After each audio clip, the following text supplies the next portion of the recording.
ఇప్పటి వరకు జరిగిందంతా చూస్తే ఏమనిపిస్తోంది?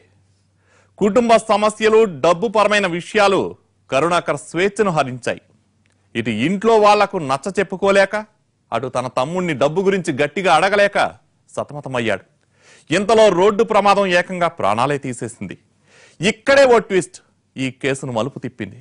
అదేంటి? ఏం జరిగింది? ఈ ఘటన జరిగిన రోజున అర్ధరాత్రి సమయంలో రోడ్డు ప్రమాదంలో ప్రాణాలు విడిచాడు కరుణాకర్.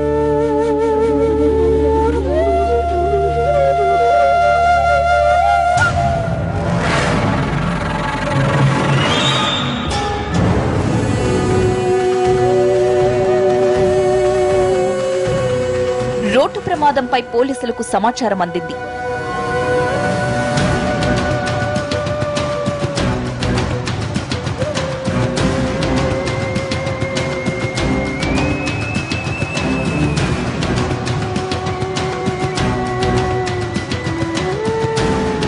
చనిపోయింది కరుణాకర్ అని తెలిసిన పోలీసులు వెంటనే ఇంట్లో వాళ్లకు చెప్పారు.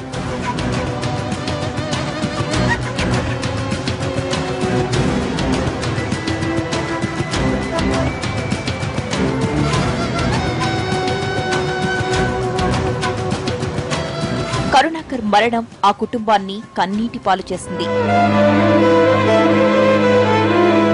ఎన్ని గొడవలున్నా, ఎన్ని మనస్పర్ధలున్నా ఇంటికి పెద్ద దిక్కు ఆయనే కదా.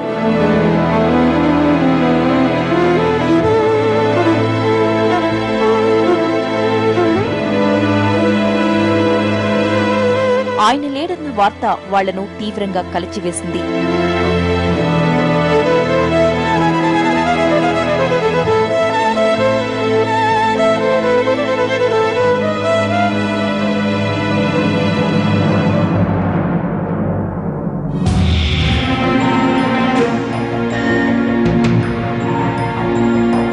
జరిగింది యాక్సిడెంట్ అంటే నమ్మలేకపోయాడు పరమేశ్వరరావు. కరుణాకర్ కుటుంబ సభ్యులపై అనుమానం వ్యక్తం చేస్తూ పోలీసులకు కంప్లైంట్ ఇచ్చాడు.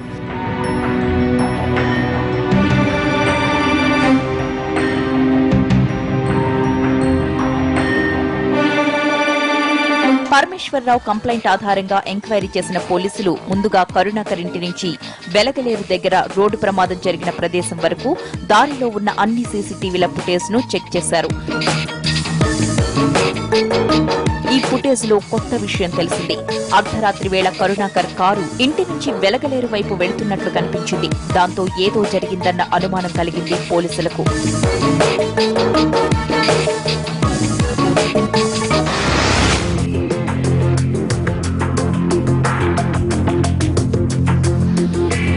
కరుణాకర్ కుటుంబ సభ్యుల్ని ప్రశ్నించేందుకు ఆయన ఇంటికి వెళ్లారు పోలీసులు. అయితే ఇంటికి తాళం వేసి ఉండడంతో వాళ్లంతా పారిపోయారని అర్థమైంది.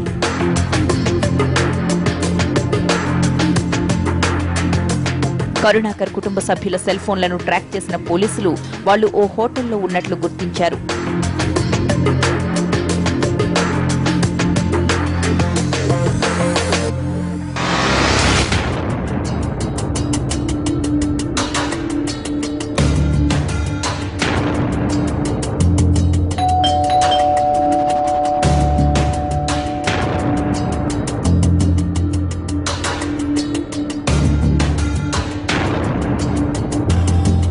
పక్క ఆధారాలతో దొరికిపోయిన ఫ్యామిలీ మెంబర్స్ అసలు ఏం జరిగిందో బయటపెట్టారు.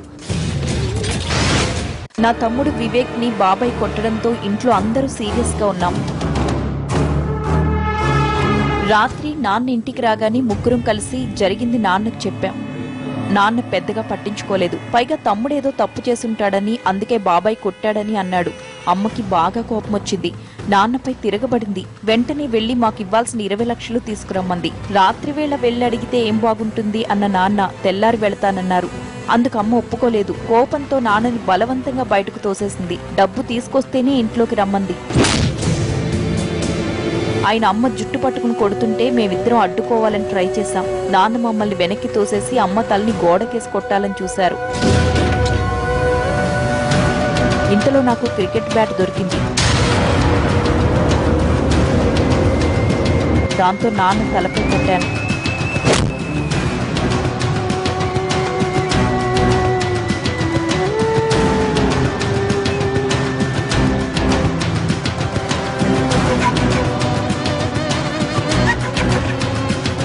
నాన్న అక్కడికక్కడే పడిపోయారు. తలకు గట్టిగా దెబ్బ తగలడంతో చనిపోయారు. మా ముగ్గురికి ఏం చేయాలో అర్థం కాలేదు. అందరూ షాక్ అయ్యాం.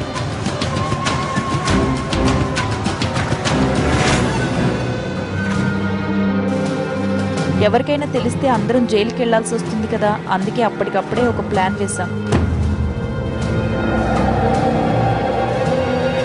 ఇది వరకు వెలగలేరు దగ్గర నాన్నకు చిన్న యాక్సిడెంట్ అయింది. ఇప్పుడు కూడా అక్కడే యాక్సిడెంట్ అయినట్లుగా అందరినీ నమ్మించాలనుకున్నాం. అర్ధరాత్రి వేళ డెడ్ బాడీని కారులోకి ఎక్కించాం. తమ్ముడు కారు డ్రైవ్ చేశాడు. నేను నాన్న బైక్ తీసుకుని వెనకాల వెళ్ళాను. అమ్మ మాత్రం రక్తపు మరకలు తుడిచేందుకు ఇంట్లోనే ఉండిపోయింది.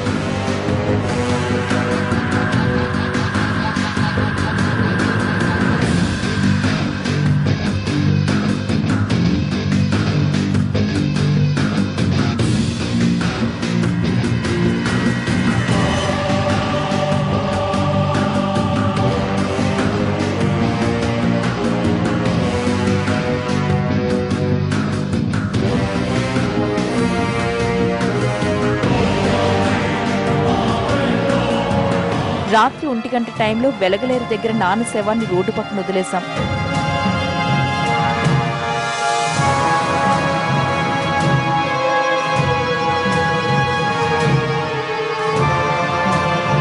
ఆ పక్కనే బైక్ ని కూడా పడేశాం.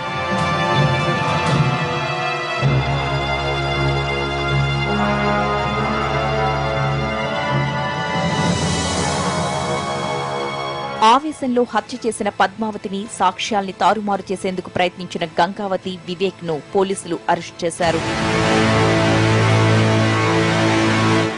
ఇది ఆస్తి చుట్టూ అల్లుకున్న ఉచ్చు.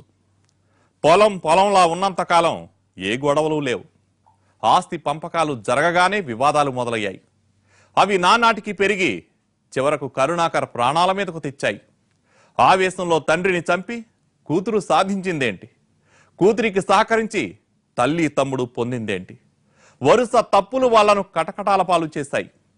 ఆవేశం అనర్థానికే దారి తీస్తుందని మరోసారి నిరూపించింది కథ.